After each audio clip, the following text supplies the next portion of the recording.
네, 이번 시간은요, 외부 은하에 대해서 들어가 봅시다. 은하를 분류하려고 우리가 이제 시도를 했지만 외부 은하라는 개념이 없었어. 그렇기 때문에 일단은 외부 은하와 우리 은하 이 기준부터 우리가 잡아야 되는데요. 외부 은하는 우리 은하 바깥에 존재하는 영역을 우리가 외부 은하 이렇게 얘기를 합니다. 그런데 외부 은하를 최초로 발견한 사람은 요 허블이었는데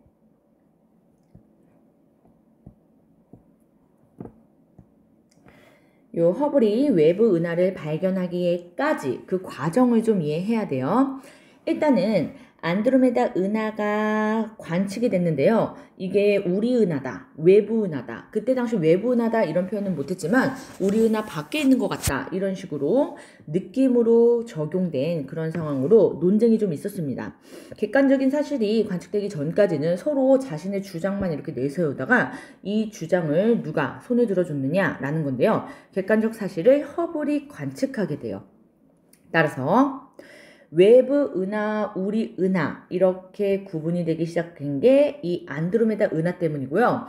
안드로메다 은하까지의 요 정확한 거리를 우리가 측정 못하다가 이렇게 싸움을 하다가 측정을 하게 된 사람이 허블입니다. 오케이. 허블이요. 세페이드 변광성이라 그래서 우리 변광, 광도가 주기적으로 변화하는 이러한 세페이드 변광성을 이용해서요. 이것의 겉보기 등급, 그리고 절대 등급, 이러한 밝기에 해당하는 등급을 매긴 후 그 다음에 거리를 측정합니다.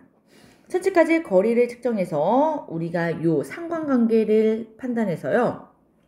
우리 은하 안에 있다, 밖에 있다 이 결정이 지어지게 됐는데 안드로메다 성운이 우리 은하의 지름보다 멀리 떨어져 있는 요걸 우리가 측정하게 됐고 그렇기 때문에 우리 은하 밖에도 은하 존재하는구나 이것이 처음 밝혀지게 됩니다. 그래서 외부 은하다 이렇게 표현을 했어요. 허블은 지금 말한 대로 세페이드 변광성을 이용해서 우주 크기가 우리 은하 밖에 우리 은하가 우주 전부인 줄 알았거든요. 근데 밖에도 은하 세계가 있다는 것을 알아냈고 그래서 결과적으로 은하들이 후퇴를 하면서 그 현재 위치, 거리가 비례한다라는 허블 법칙을 발표하게 됩니다. 이거는 다음 시간에 우리가 좀 더 자세하게 수치적으로 다룰 거고요. 일단 세페이드 변광성까지의 거리를 어떻게 계산했느냐, 구했느냐 이 과정을 좀 볼게요. 변광성은요. 우리가 맥동 변광성 얘기를 했었지. 팽창과 수축을 반복하면서 밝기가 주기적으로 변합니다. 그래서 우리가 요 세페이드 변광성이 밝았다 어두워졌다 이러한 주기를 관측하면서 이 연광성을 가지고 실제 밝기를 구했고 그것을 거리와의 관계로 연결을 했어요. 그렇기 때문에 변광 주기가 절대 등급이 밝다. 그러면은 밝다는 건 절대 등급이 작다라는 거지. 이러한 관계도 만들어냅니다. 알아내요. 그래서 변광 주기와 변광 주기가 길수록 광도가 커지는, 증가하는 이런 관계를 우리가 밝혀냈는데 그래서 거리를 어떻게 구하느냐 이 개념을 좀 예를 들어볼게. 관측자가 있습니다. 관측자로부터요. 우리가 겉보기 등급, 스몰 m, 절대 등급, 라지 m 얘네가 완전히 같아서 0이 되는 그 지점의 거리를 10파섹으로 기준을 잡았었어. 기억납니까? 이거는 별의 물리량에서도 선생님이 수식을 좀 알아놓으세요. 이렇게 했던 이 내용인데요. 이 10파섹에 해당하는 거리에 별이 존재했고 그리고 그보다 앞에 거리는 더 가까울 수도 그리고 멀 수도 있죠. 그렇기 때문에 이 상황을 일단은 세팅을 했습니다. 경우의 수. 그런 다음에 얘네들이요.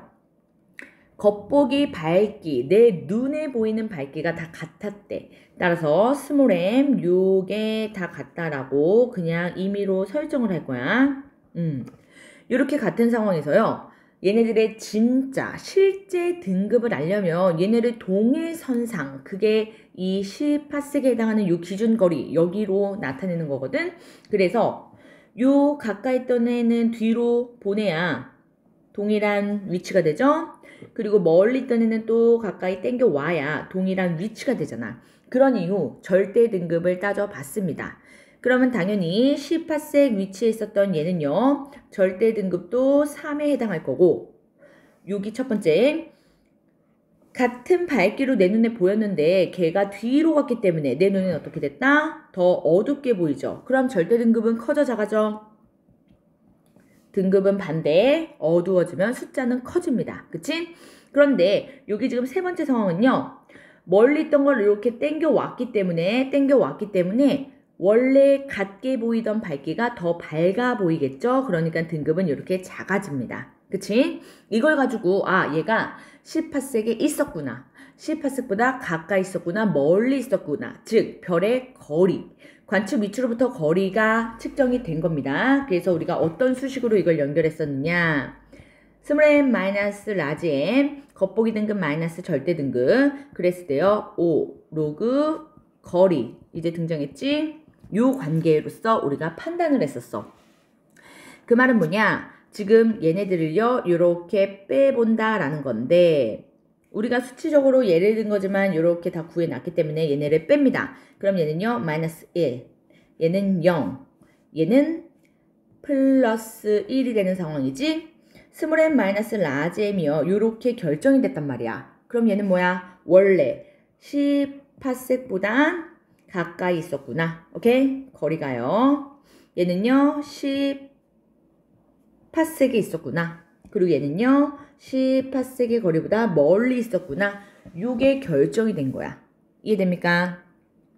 따라서 얘네들이 음수 또는 양수 요 상황이 결과적으로는 뭐를 알려준 거다? 별까지의 거리를 알려준 거다. 요렇게 해서 허블이 관측을 해냅니다.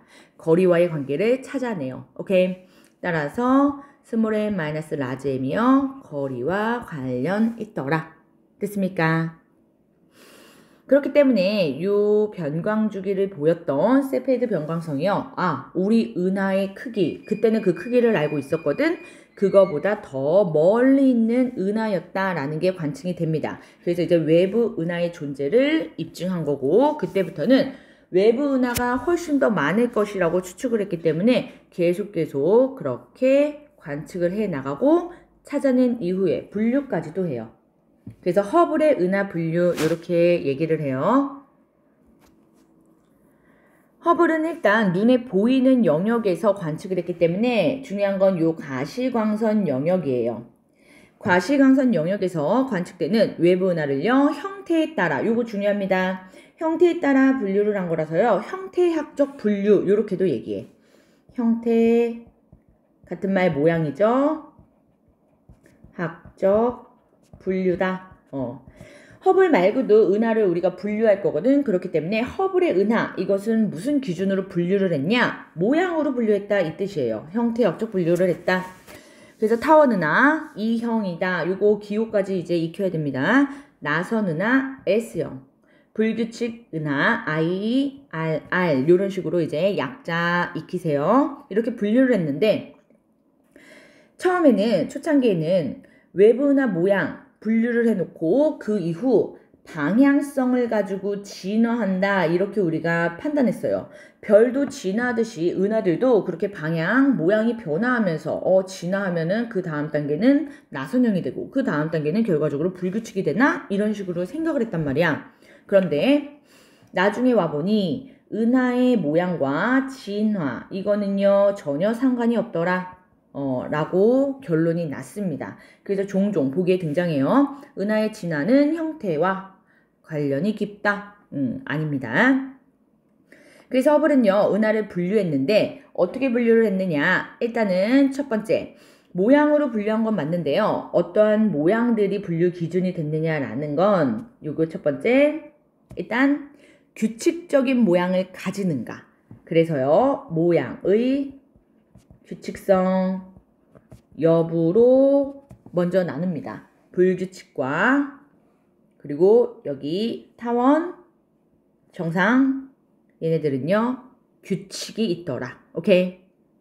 그리고 나서요 규칙이 있는 와중에 타원과 정상 얘네들의 나선형들이거든. 정상 나선과 막대 나선 이 나선형인데 이렇게 먼저 또 분류를 다시 합니다.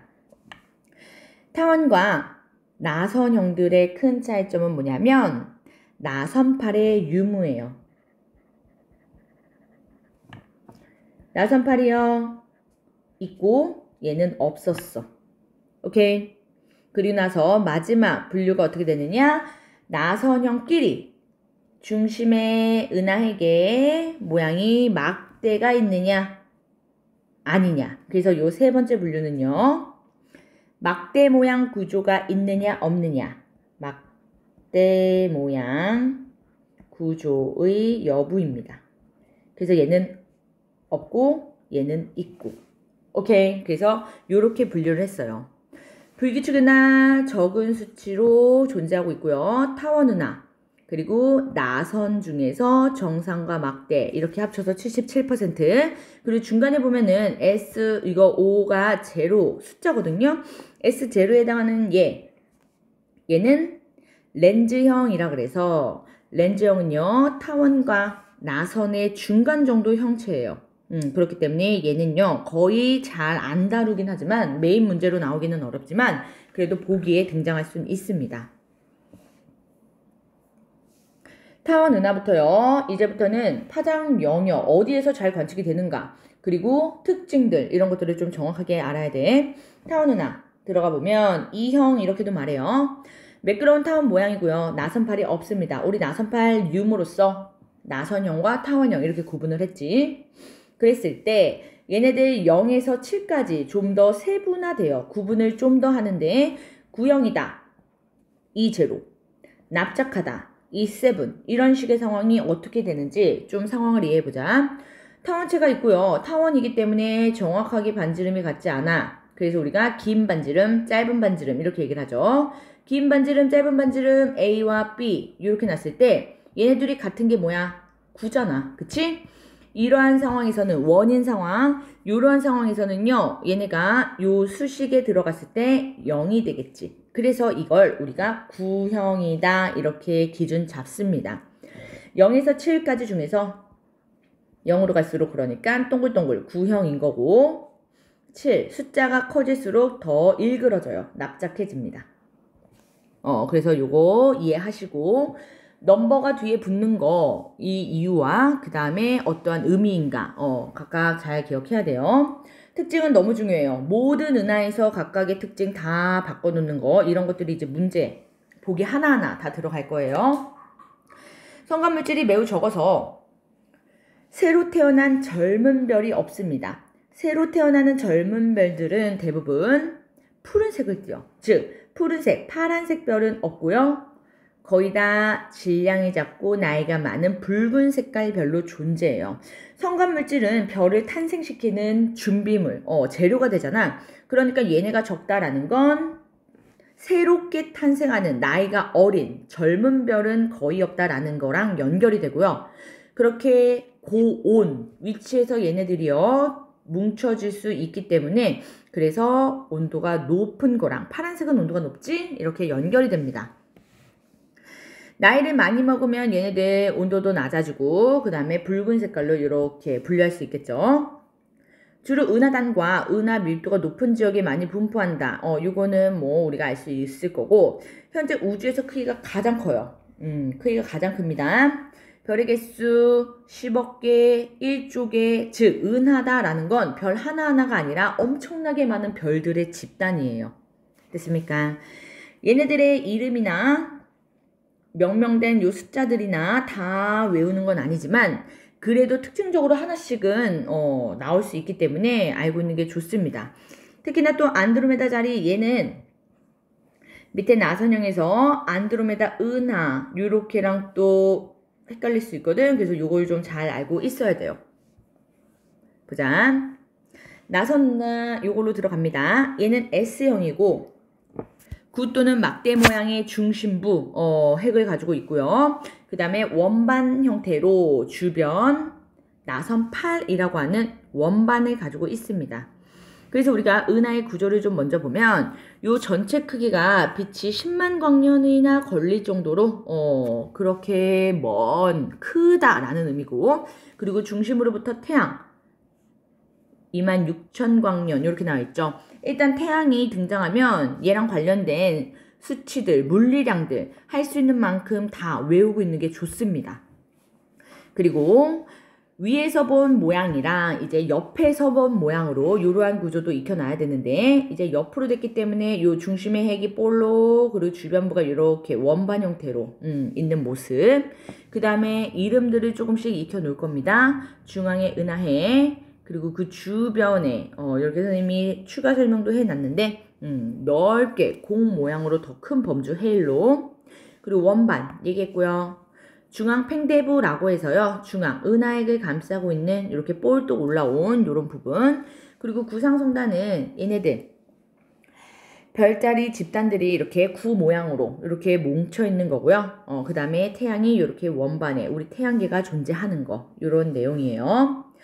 구분을 얘도요. 한 번 더 했지. 정상나선과 막대나선. 막대에 있는 것들은 우리가 바의 약자로서 요 S 옆에 B를 더 붙여요. 바가 붙어있다, 막대기가 붙어있다, 이 내용. 그래서 일단은 막대 구조 유무에 따라서 마지막 최종 한 번 더 분류를 합니다. S와 SB.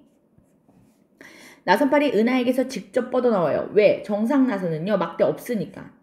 그런데 막대가 있습니다. 그러면은 막대 구조 양 끝에서 뻗어나옵니다. 공통점, 차이점, 이거 구분하는 거 다 잘 물어보기 때문에 특징은 그래서 빠삭하게 알고 있어야 돼요. 우리 은하는 막대 나선에 속하고 그러니까 출제 빈도도 높겠죠. 나선팔이요. 느슨하게 감겼느냐 촘촘하게 감겨있느냐 요거를 가지고 또 중앙부 중앙 팽대부가 크냐 작냐 이거를 가지고요.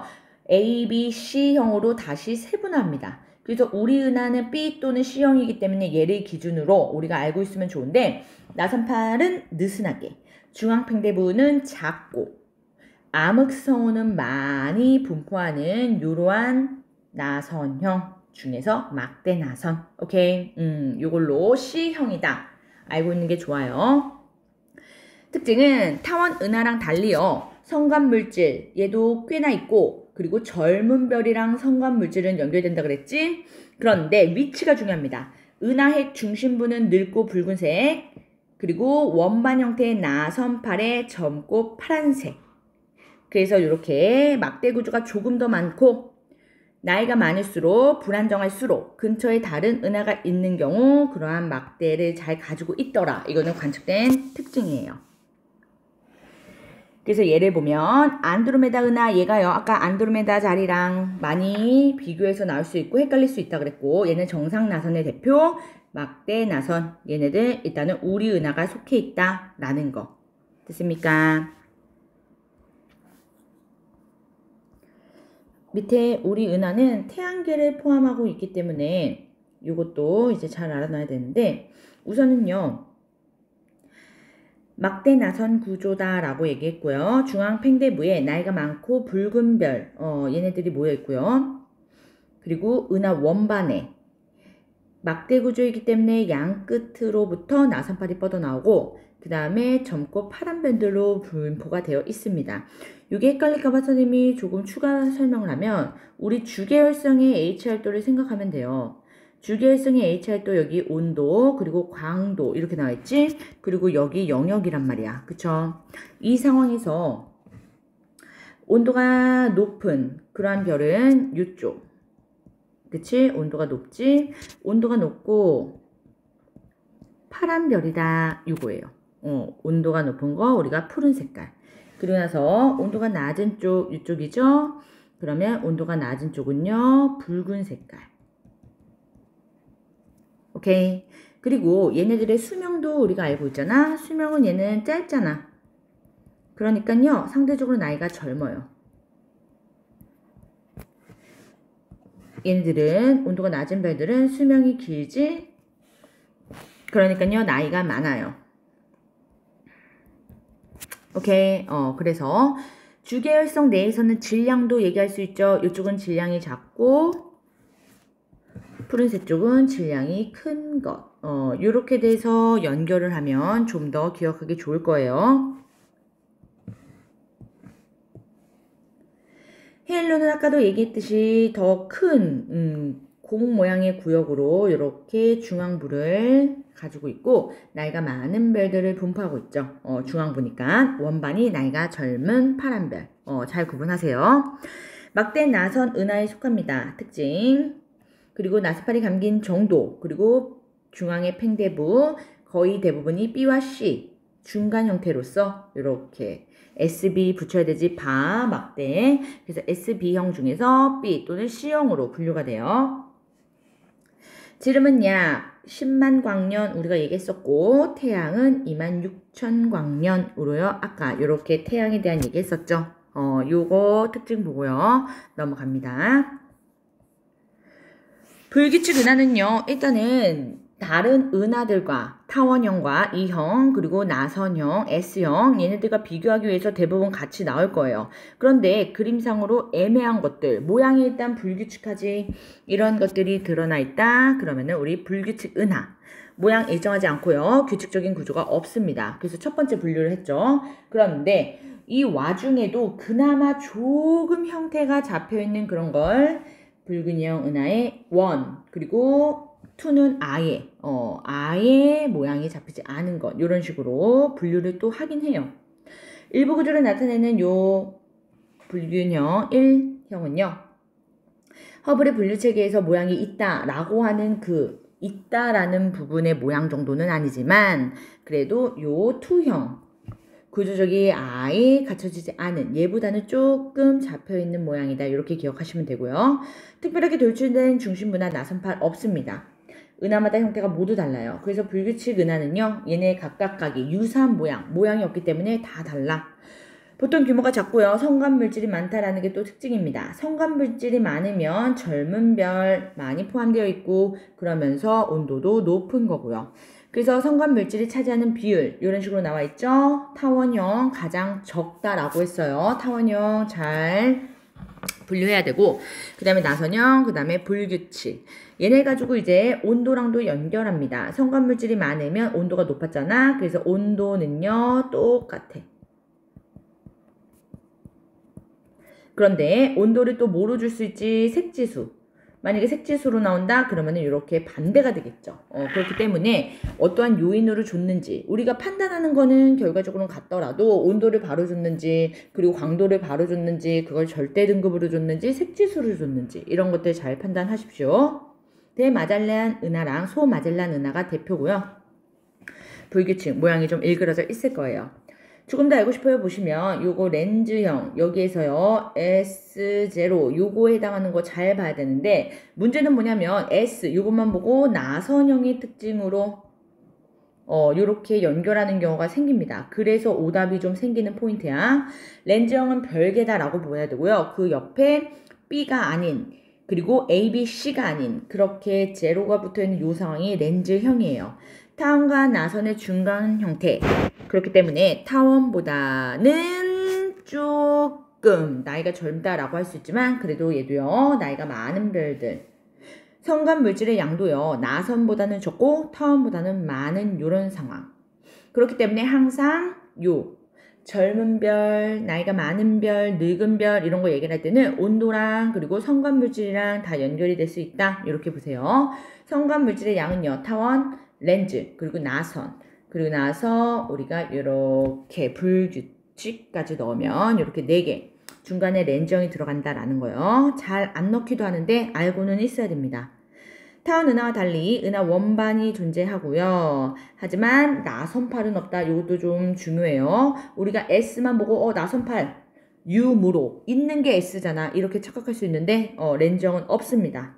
거대 타원 은하나 외소 은하 요거는 한번 읽어보시고 그 다음에 우리가 요 탐구해 봅시다. 요걸로 분류를 한번 좀 해볼 거예요. 우선 허블의 외부 은하 분류 기준으로서 이걸로 넘버링해서 모양의 규칙성 우리가 첫 번째 분류했었지? 여기에서 있다. 누가요? 타원 2형, 나선형 2개. 그치? 그리고 없다. 불규칙. 나선팔의 유무로서 이거 있다 없다 요거 습관적으로 있는 걸 왼쪽으로 이렇게 보내다가 이런 거 바꿔놓은 것도 틀립니다. 나선팔의 유무는요. 타원형 없다. 선생님 틀린다 해놓고 타원형 없다. 그리고 정상 나선, 막대 나선. 나선형은 당연히 있다. 오케이. 그리고 막대 모양의 구조가요. 막대 나선이 당연히 있고요. 그리고 없다. 됐습니까? 이렇게 되는 걸로 분류를 잘 해보시고 얘네 가나 다라 즉 아까지 먼저 무슨 형태인지 먼저 구분할게요.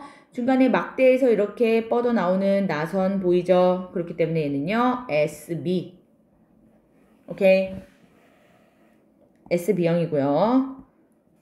얘는 타원이겠네. 그쵸? 얘는요 잘 안 보일 수 있는데 여기 중앙으로 이렇게 막대가 있어요. 그래서 얘는 SB 불규칙 은하입니다. 그리고 얘는요 타원 은하고 얘는 나선이 뚜렷하게 보이지 반은 그런데 막대는 없습니다. 사 마찬가지고 아도 나선만 있죠. 오케이. 허블의 외부 은하 분류 기준은 뭐냐? 형태, 모양. 그래서 은하의 형태다. 형태학적 분류다. 이렇게 얘기를 했고 분류 결과 크게 타원 은하, 나선 은하, 불규칙 은하 이렇게 분류를 했는데 나선에서 한 번 더 나눠지지. 그러니까 우리가 위에 얘네들 나누는 걸로 정리해보면 나와 마가 타원 은하가 될 거고요. 나선에서 정상 나선 S형이지 바, 사, 아가 될 거고 오케이? 막대 나선은요 가, 다가 될 거고 불규칙은요 라가 되겠네요. 그래서 요거 그림들 익혀놓고 분류하는 연습들 하셔야 됩니다.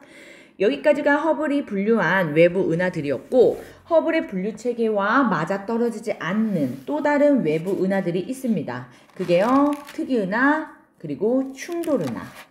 그래서 특이은하와 충돌은하 이렇게 되어 있지. 허블의 분류 체계 요거에서 조금 벗어난 거야. 다른 분류입니다. 특이은하는요 외부 은하 중에서 허블의 분류 체계로 분류가 어렵습니다. 허블의 분류 체계로 분류한 것과 유사한 특징은 가질 수 있는데 완전히 분류할 수는 없다라는 거야.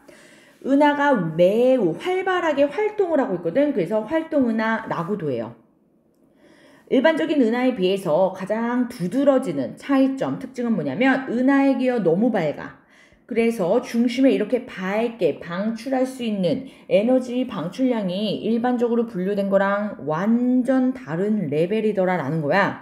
그래서 여기에는요 스펙트럼 특이하고요 에너지의 세기도 너무 세고 그리고 편의량도 특징적으로 나타나더라 라는 걸로요 중심부에 거대 블랙홀이 있을 것으로 추정합니다. 이거 꼭 체크. 중심부에 거대한 블랙홀이 있기 때문에 그래서 이만큼 에너지를 방출할 수 있을 것이다 추정한 거고 현재까지 우리가 이거를 맞다고 생각하고 있습니다. 전파은하. 전파은하는 이름에서도 알려주듯이 전파 영역에서 아주 잘 관측이 돼요. 그런데 일단 허블의 분류 체계로 분류한 것 중에서는요 타원 은하처럼 보입니다. 타원 은하처럼 보이던 게 영역을 조금 파장 영역을 달리해서 우리가 관측을 해봤더니요 이렇게 모양이 다르게 보였다는 거야.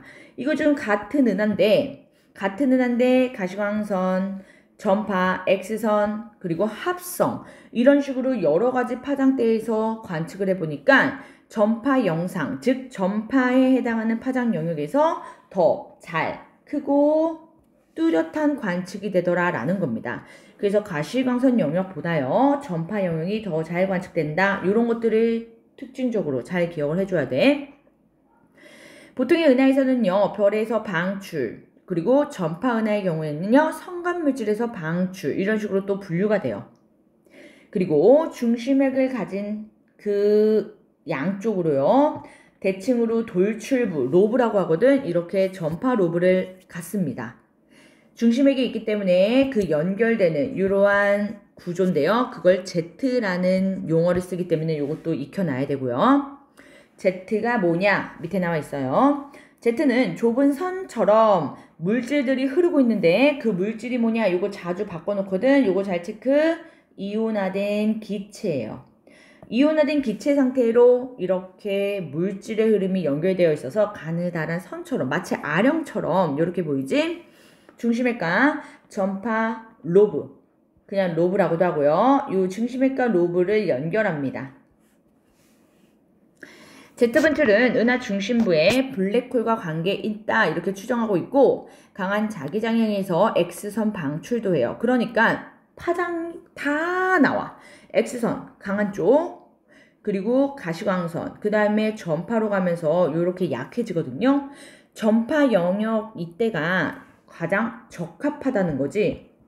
가시광선으로 찍지 못한다 이게 아니야. 가시광선에서는 조금 더 두루뭉술하게 타원형, 이형처럼 보인다라는 거고 찍긴 찍습니다. 찍을 수는 있어요. 그런데 전파 영상, 전파 영역에서 이 구조가 더 뚜렷하게 크게 잘 관측된다 이 얘기입니다. 세이퍼트 은하라고 해서요. 이 세이퍼트 은하는 보통 은하에 비해서 아주 밝은 은하핵. 물론 전파도 아주 밝은 은하핵을 가지고 있어서 우리가 블랙홀로 추정하지만 얘는 훨씬 더 밝은 그리고 폭이 넓은 방출선 이게 아주 큰 특징인데요. 왜 그런지 보자. 얘의 파장 영역은요. 가시광선 영역입니다. 아까 전파 은하는 가시광선 영역에서 찍을 수는 있지만 두루뭉술하게 구조가 잘 안 보인다 그랬지. 그치? 이렇게요. 그런데 얘는 가시광선 영역에서 대부분 나선 은하 형태로 관측돼요. 나선팔이 있게끔 보인다라는 거죠. 전체 나선 은하들 중에서 2%, 즉 나선 은하 중에서 이렇게 생각하면 되고요. 아주 밝은 2%를 우리가 세이퍼트 은하로 분류합니다. 은하 전체의 광도에 대한 중심부의 광도 이렇게 나오지? 이거를 분수로 선생님이 좀 수식을 정리하면 전체 광도, 토탈 광도 대비 은하 핵의 광도 이게 엄청 크다는 거야. 핵에서 방출하는 양이요 엄청나서 중심에 우리가 블랙홀이 있구나 이렇게 추정합니다. 비정상적으로 크더라라는 거. 그런데 퀘이사 세 번째 배울 요 퀘이사라는 얘보다는 또 광도가 작습니다. 퀘이사보다는 강도가 작기 때문에 얘도 순서대로 얘기를 하면은 전파 그 다음에 세이퍼트나 그 다음에 퀘이사 이런 순서로 기억을 하고 있어야 되겠죠. 그럼 스펙트럼에서 방출선의 폭이 왜 이렇게 넓게 나타나느냐? 얘는요 밑에 퀘이사랑 좀 중복되는 특징이긴 한데 은하 중심에 블랙홀이 있기 때문에 얘네들 중심부가 아주 질량이 커. 그치? 중심부에 아주 질량이 크기 때문에 도플러 효과가 나타납니다. 도플러 효과. 우리가 지난 물리량부터 많이 해왔어요. 별의 물리량. 방출원인 성간 물질이 매우 빠른 속도로 블랙홀 주변을 회전하면서 그래서 시선 방향의 속도 변화가 크다라는 겁니다. 오케이? 그러다 보니까 얘네들 빠르게 움직이고 있고 시선 방향으로 속도 변화가 커서 스펙트럼의 폭이 넓게 관측돼요. 일단은 퀘이사랑 공통 특징이라서 밑에 퀘이사는 선생님 스펙트럼 붙여놓고 위에 세이퍼트는 이렇게 방출선 붙여놨는데 이렇게 원래에 해당하는 편의량에서 아주 더더더 편의가 된 거고 요 방출선 두께보다 훨씬 더 이렇게 두껍게 나타나죠. 이게 뭐냐? 왔다 갔다 편의가 일어나기 때문에 이거는 이제 먼 쪽으로 후퇴하는 편이지만 이렇게 나기 때문에 이게 에너지가 아주 큰 중심부가 있고 그것은 질량이 크기 때문이고 빠른 회전 때문에 시선 속도가 잘 변화하는 도플러 효과 때문입니다. 오케이. 그래서 요거를 좀 이해해야 되고요. 세이퍼트 은하에서는 이렇게 해당하는 같은 파장 영역에서 이 폭이 이렇게 넓어진 거, 방출 폭이 넓어진 거 요거 확인하시고요. 퀘이사는요 특징이 있는데 일단 세이퍼트 은하가 가지는 특징을 같이 가져가요. 방출선 요것도 아주 넓게 폭넓게 관측이 되고요. 중심부의 블랙홀 훨씬 질량 큰 게 있을 거라고 추정이 되고요. 이런 것들은 유사한데요. 얘만의 특징을 알아야 우리가 문제에서 걸러낼 수 있겠죠. 얘는 일단 매우 멀리 있다. 이 이유를 얘기해 줄 건데 매우 멀리 있다라는 게 아주 중요한 특징이고요. 이 은하들, 발견된 은하들 중에서 가장 멀리 있어요. 그래서 어떻게 최초에 관측이 됐었냐면 하나의 별인 줄 알았어. 하나의 별, 하나가 너무 밝게 반짝반짝 이렇게 보이는 줄 알았는데 수백 개의 은하, 이렇게 은하가 수백 배 정도의 에너지를 방출하고 있었고요. 그러한 상황이 너무 멀리 있다 보니까 우리한테는 점처럼, 별 한 개처럼 보였었다라는 겁니다. 그래서 처음에 발견됐을 때는요, 별인 줄 알았고 항성과 비슷하다라는 준항성의 의미로 K사라는 이름을 붙였는데 지금은 우선은 별이 아니다 라는 걸 과학기술의 발달과 여러 가지 상황으로 이제 밝혀졌음에도 불구하고 퀘이사란 이름이 너무 습관처럼 붙여진 이후라서 그냥 그대로 가져갑니다. 그래서 학생들이 선생님 얘는 왜 뭐뭐 은하 이렇게 이름에 안 붙어요. 은하가 아니에요? 라고 할 수 있는데 처음 발견 당시에 별인 줄 알았기 때문에 이렇게 붙은 걸 그냥 습관처럼 괜히 계속 쓰고 있다. 이렇게 하시면 돼요. 아까 전파 은하는요, 모든 영역에서 찍을 수는 있지만 제일 좋은 건 전파 영역이다 이렇게 얘기를 했었고, 셀포트 은하는 과시광선 영역입니다. 그 다음에 요 K사는요 과시광선뿐만 아니라 아주 많은 양의 에너지를 방출하기 때문에 모든 파장, 요거 좀 체크해놔요. 모든 파장에 걸쳐서 많은 양의 에너지를 방출해요. 마찬가지로 셀포트 은하처럼 전체 광도에 대한 중심부의 강도가 셀포트보다 큽니다. 그러니까 퀘이사가 1등이고 셀포트 2등, 그 다음에 전파은하 3등 이런 순서로 기억을 하세요. 스펙트럼의 적색 편이가 마찬가지로 크고요. 그걸로 인해서 우주 탄생 초기의 천체다라는 걸 알 수 있는데 요거는 조금 추가 설명 필요하고, 보통의 은하보다 훨씬 더 먼 곳에서 빠른 속도로 멀어져 가고 있기 때문에 우리가 후퇴 속도, 다음 시간에 더 자세하게 연결될 건데요. 후퇴 속도는 멀리 있는 은하일수록 빠르다라는 이러한 비례 상황이거든요. 그래서 이렇게 연결될 거고, 퀘이사까지의 거리가 130억 광년이다라는 게 밝혀졌어요. 그러다 보니까 우리 우주의 나이가 138억 년인데 약 140년으로 우리가 얘기하고 있는데 거의 근사하지. 그러니까 얘는 초기 우주의 모습을 하고 있다 이렇게 얘기할 수 있는 거야. 왜인지 좀 더 설명을 할 겁니다. 일단은 우리가 관측할 수 있는 가장 먼 거리의 천체다라는 거. 태양계 정도를요 아주 작다라고 우리가 얘기합니다. 크기는 태양계 정도인데 막대한 양의 에너지가 방출된다. 중심에 뭐 있다? 블랙홀이 있구나. 그것도 엄청나게 큰 거대한 블랙홀이 있구나. 이렇게 추정해요. 됐죠? 그래서 퀘이사는요 이렇게 하나의 별처럼 이렇게 보이는 게 특징이고, 그 다음에 적색편이 아까 설명했고요. 아주 멀리 있기 때문에 우주 탄생 초기의 천체다. 이거를 어떻게 연결할 수 있냐면, 별이나 은하가 방출하는 에너지, 방출하는 빛들을 우리가 실시간으로 보는 게 아닙니다. 오케이? 그래서 중요한 개념. 별들이 방출한 걸 우리가 관측 위치에서 관측을 하는 요 시간 있지.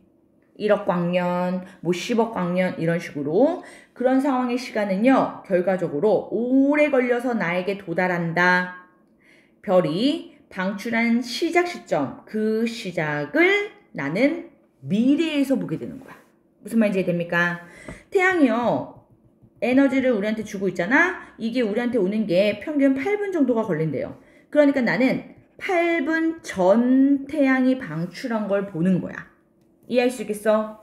내가 현재 관측한 건 그 전에 얘네들이 방출시킨 그때의 빛을 보는 거라고. 왜? 나한테 오는 거리가 엄청 멀기 때문에 그만큼 시간이 걸렸다라는 겁니다. 즉 그 상황으로요 우리가요 멀리 있는 천체를 관측했다. 그 말은 그만큼 더 오래전에 빛을 방출한 거고, 지금으로부터 더 멀리 있는 더 과거의 우주 상황이다 이 얘기예요. 이해됩니까?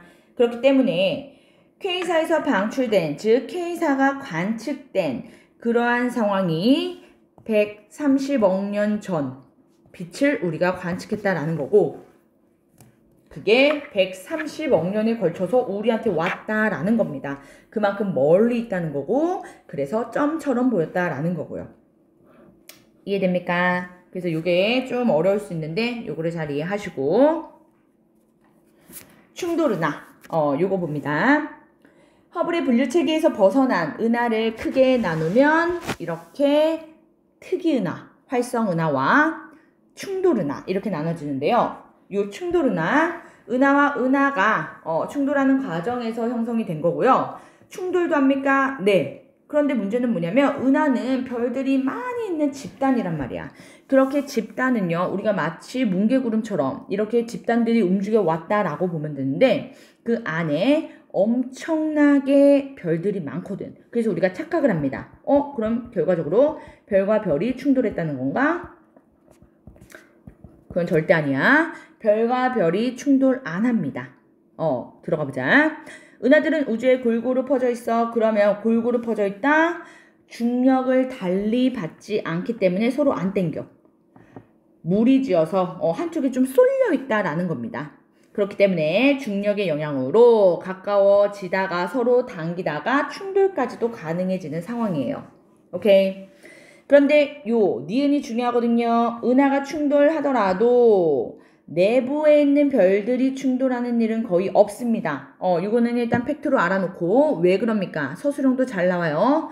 별 크기보다 별 사이사이 공간이 훨씬 커요. 그러니까 확률적으로 별끼리 충돌한다? 거의 어렵다라는 거야.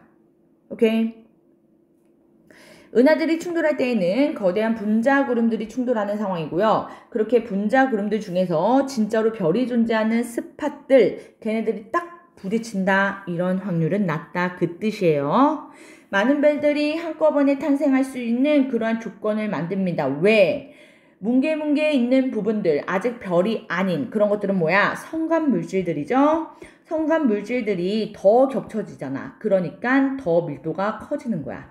밀도 큰 곳에서 얘네들은 중력 영향을 다르게 받으면서 이렇게 별로서 탄생하게 되는, 진화하게 되는 시작이 되는데 그때 이젠 새로운 별들이 다발성으로 확 생길 수 있다는 거죠.